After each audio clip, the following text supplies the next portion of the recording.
नमस्कार दोस्तों, स्वागत है आपका एक बार फिर से ब्रेन रूट क्लासेस के अंदर। तो दोस्तों, अब हम पहुंच गए हैं अर्थ की जियोलॉजिकल हिस्ट्री के सबसे रीसेंट और हमारे लिए सबसे इम्पोर्टेंट चैप्टर पर, जो कि है सेनोजोइक एरा। इसे कहा जाता है एज ऑफ मैमल्स। ये एरा शुरू हुआ लगभग 66 मिलियन ईयर अगो, ठीक उस समय जब एस्टेरॉयड इम्पैक्ट ने डायनासोर को ख़त्म कर दिया था। आप इमेजिन कीजिए, जब डायनासोर गए तो अर्थ एक तरह से खाली प्लेग्राउंड बन गया था, और इसी खाली स्पेस को भरने का गोल्डन मौका मिला मैमल्स और बर्ड्स को। इसलिए सेनोजोइक एरा को समझाना हमारे लिए बहुत इंपॉर्टेंट है, क्योंकि यही वो एरा था जिसमें मैमल्स डोमिनेट करते थे, ह्यूमंस इवोल्व हुए, और आज का जो मॉडर्न अर्थ है उसने रूप लिया। साइंटिस्ट ने सेनोजोइक एरा को 3 बड़े पार्ट्स में डिवाइड किया है: पैलोजीन पीरियड, नियोजीन पीरियड और क्वाटरनी पीरियड। अब स्टेप बाय स्टेप्स में इन तीनों को डिटेल में समझते हैं। तो दोस्तों, अब हम बात करते हैं सेनोजोइक एरा के सबसे बड़े चैप्टर की, जो कि है पैलोजीन पीरियड। ये पीरियड शुरू हुआ करीब 66 बिलियन ईयर अगो, ठीक उसी एस्टेरॉयड इम्पैक्ट के बाद जिसने डायनासोर्स को खत्म कर दिया था। यानी अर्थ पर अब एक तरह का रीसेट बटन दब चुका था। डायनासोर चले गए थे और उनके जाने के बाद प्लेग्राउंड खाली हो गया था।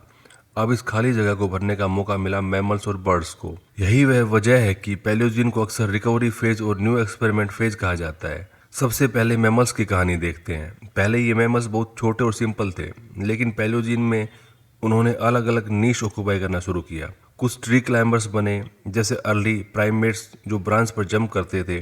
कुछ बुर्रोवर्स बने जो जमीन खोदकर अंडरग्राउंड रहते थे। कुछ फास्ट रनर्स बने जो खुले ग्रासलैंड और प्लेन में दौड़ सकते थे। इस पीरियड्स के अंदर बर्ड्स भी तेजी से डाइवर्सिफाई हुए। इस समय मॉडर्न बर्ड्स ग्रुप की शुरुआत हुई, जैसे कि वाटर बर्ड्स, सॉन्ग बर्ड्स।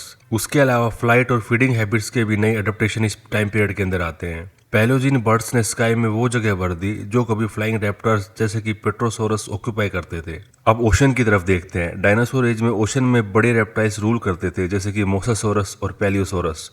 लेकिन पैलियोजीन में उनकी जगह लेने आ गए मैराइन मैमल्स।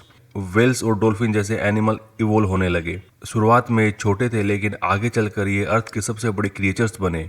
इमेजिन करो, ओशन में जहाँ पहले मोसासोरस जैसे रेप्टाइल मॉन्स्टर तैरते थे, अब वहाँ पहली बार वेल्स और डॉल्फिन तैरने लगे। और आगे जाकर यही ओशन में ब्लू वेल्स पैदा हुए, जो आज तक का सबसे बड़ा एनिमल है।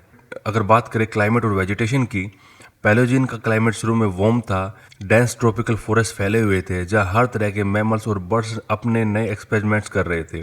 लेकिन जैसे जैसे टाइम बढ़ा, धीरे धीरे कूलिंग ट्रेंड भी शुरू हुआ, जिससे फ्यूचर आइस एज की नींव रखी गई।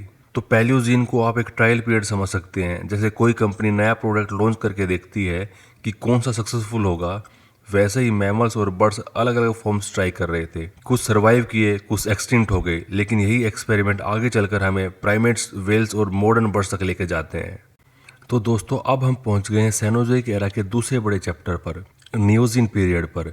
ये पीरियड चला लगभग 23 मिलियन ईयर अगो से लेके 2.6 मिलियन ईयर अगो तक, यानी करीब 20 मिलियन ईयर से ज़्यादा ये टाइम चलता है। और इस समय अर्थ पर बहुत बड़े चेंजेस भी हुए। क्लाइमेट भी बदला और इकोसिस्टम भी बदला। पैलियोजीन की तुलना में नियोजीन का क्लाइमेट कूलर और ड्रायर हो गया।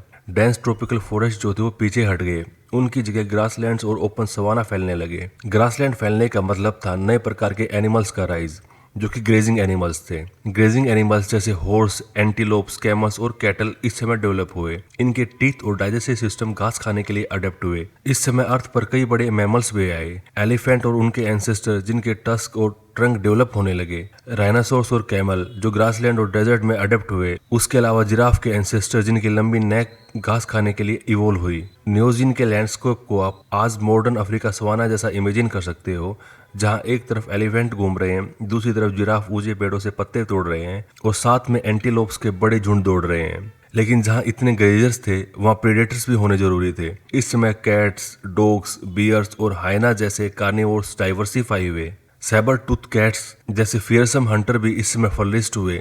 नियोजीन का सबसे इम्पोर्टेंट और इवोल्यूशनरी स्टेप था एप्स और होमिनिन्स का राइज। मॉडर्न एप्स जैसे कि गोरिल्लास, चिंपांजी, ओरंगुटान्स इसी समय पे इवोल्व हुए, और इसी पीरियड में पहली बार अर्ली ह्यूमिनाइंस अफ्रीका में दिखाई दिए, जिसका एग्जाम्पल है ऑस्ट्रेलोपिथेकस, छोटे ब्रेन्ड लेकिन अपराइट वॉकिंग एंसेस्टर, जो आगे चलकर ह्यूमंस की लाइनेज बने, इसका मतलब है कि नियोजिन वो समय था जब ह्यूमंस की कहानी का पहला पेज लिखा जा रहा था। तो नियोजिन पीरियड के अंदर होता है ग्रासलैंड और सवाना का राइज, उसके अलावा हॉर्स, एलिफेंट, राइनो जैसे बड़े मैमल्स भी डेवलप होते हैं, सैबर टूथ जैसे कैट्स का इवोल्यूशन होता है, और सबसे ज्यादा इंपॉर्टेंट एप्स और होमिनाइंस का इमरजेंस होता है इस टाइम पीरियड के अंदर। तो दोस्तों अब हम आ गए हैं सेनोज़ोइक एरा के आखिरी और हमारे लिए रिलेवेंट चैप्टर पर, क्वाटरनरी पीरियड पर। ये शुरू हुआ लगभग 2.6 मिलियन ईयर अगो, और इंटरेस्टिंग बात ये है कि आज हम इसी टाइम के अंदर जी रहे हैं। क्वाटरनरी पीरियड को 2 पार्ट में डिवाइड किया गया है, प्लेस्टोसिन एपोक, होलोसेन एपोक। पहले बात करते हैं प्लेस्टोसिन एपोक की, जिसको बोला जाता है आइस एज वर्ल्ड। प्लेस्टोसिन की सबसे बड़ी खासियत थी बार बार आइस एज का आना। जाइंट ग्लेशियर बार बार एक्सपेंड और रिट्रीट करते थे, इसका असर क्लाइमेट, सी लेवल और लिविंग ऑर्गेनिजम्स पर पड़ता है। इस समय अर्थ पर कई बड़े बड़े मैमल्स रूल कर रहे थे, जिन्हें हम मेगाफोना कहते हैं। वूली मैमल्स, बड़े एलिफेंट जिनके लंबे लंबे बाल और कर्व्ड टस्क थे, सैबर टूथ कैट्स जैसे प्रीडेटर, ऐसे प्रीडेटर जिनके लंबे डैगर्स जैसे टिथ थे। उसके अलावा जाइंट ग्राउंड स्लोथ, जो स्लो मूविंग लेकिन मैसिव एनिमल्स थे जो फॉरेस्ट में रहते थे। तो दोस्तों इस टाइम पे आप इमेजिन करिए, आप बर्फ से ढके मैदान में चल रहे हैं और आपके सामने वूली मैमथ का झुंड गुजर रहा है। पास ही में सैबर टूथ कैट घात लगाकर बैठा है अपने शिकार के लिए। यह बिल्कुल किसी प्री हिस्टोरिक मूवी का सीन लगता है, लेकिन ये रियलिटी थी और यही अर्थ की हिस्ट्री थी। प्लेस्टोसिन केवल एनिमल्स के लिए इम्पोर्टेंट नहीं था, यह हमारे एंसेस्टर्स की कहानी का भी टर्निंग पॉइंट है। अर्ली ह्यूमंस इसी टाइम पे इवोल्व होते हैं, जैसे होमो हिबिलिस, होमो इरेक्टस और बाद में निएंडरथाल्स। उन्होंने टूल्स बनाना सीखा, फायर को कंट्रोल करना सीखा और हंटिंग के जरिए फूड हासिल करना सीखा। धीरे धीरे ये ह्यूमंस अफ्रीका से निकलकर यूरोप और एशिया तक फैल गए। तो दोस्तों सोचिए, प्लेस्टोसिन में एक स्मॉल ग्रुप ऑफ ह्यूमंस आग के चारों तरफ बैठे हैं, बाहर बर्फ गिर रही है, दूर मैमथ घूम रहे हैं और ये लोग आग की गर्मी और टूल्स की मदद से सर्वाइव कर रहे हैं। यही थी अर्ली ह्यूमंस की कहानी।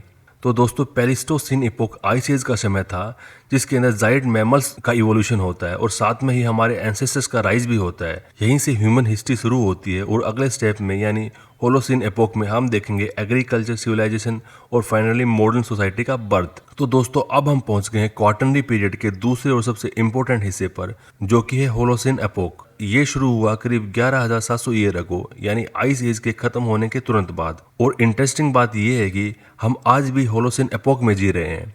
इस टाइम पीरियड के अंदर होता है क्लाइमेट चेंज। प्लेस्टोसिन की बार बार आने वाली आइस एज अब खत्म हो चुकी थी, क्लाइमेट गर्म हो चुका था, ग्लेशियर पीछे हटने लगे थे और सी लेवल जो है राइज होने लगा था और नए कोस्टल प्लेन्स बनने लगे थे। और यही वार्मिंग ह्यूमंस और बाकी लाइफ फॉर्म्स के लिए गोल्डन अपॉर्चुनिटी साबित हुई। होलोसिन की सबसे बड़ी अचीवमेंट थी एग्रीकल्चर की शुरुआत। वीट, बार्ले और राइस जैसी फसल को उगाया, गोट, शीप और कैटल जैसे एनिमल्स को उन्होंने पालतू बनाया। एग्रीकल्चर ने सरप्लस फूड दिया और सरप्लस फूड ने सिविलाइजेशन को जन्म दिया। इसकी वजह से Indus valley civilisation, Mesopotamia civilisation, Egyptian civilisation, ये सब सिविलाइजेशन अलग अलग एरिया के अंदर पनपती हैं। होलोसीन ही वो समय था जब ह्यूमंस ने विलेज से सिटीज और फिर एम्पायर तक की जर्नी को देखा है। स्लोली ह्यूमंस ने टूल्स, टेक्नोलॉजी और ट्रेड को डेवलप किया। मेटल एज आती है जिसके अंदर कॉपर, ब्रोन और आयरन डेवलप होते हैं। राइटिंग सिस्टम डेवलप हुआ, मैथमेटिक्स और एस्ट्रोनॉमी डेवलप हुआ। सिटीज, किंगडम और कल्चर जो है वो एक्सपेंड हुए।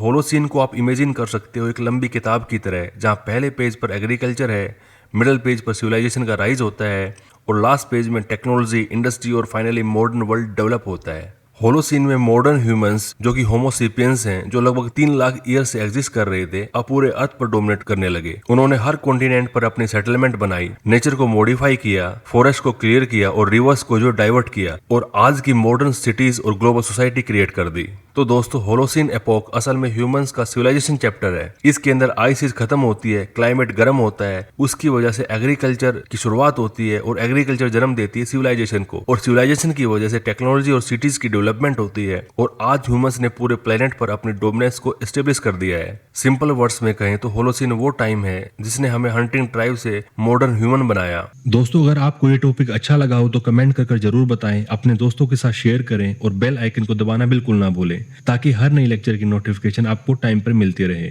मिलते हैं अगले लेक्चर के अंदर, तब तक के लिए धन्यवाद।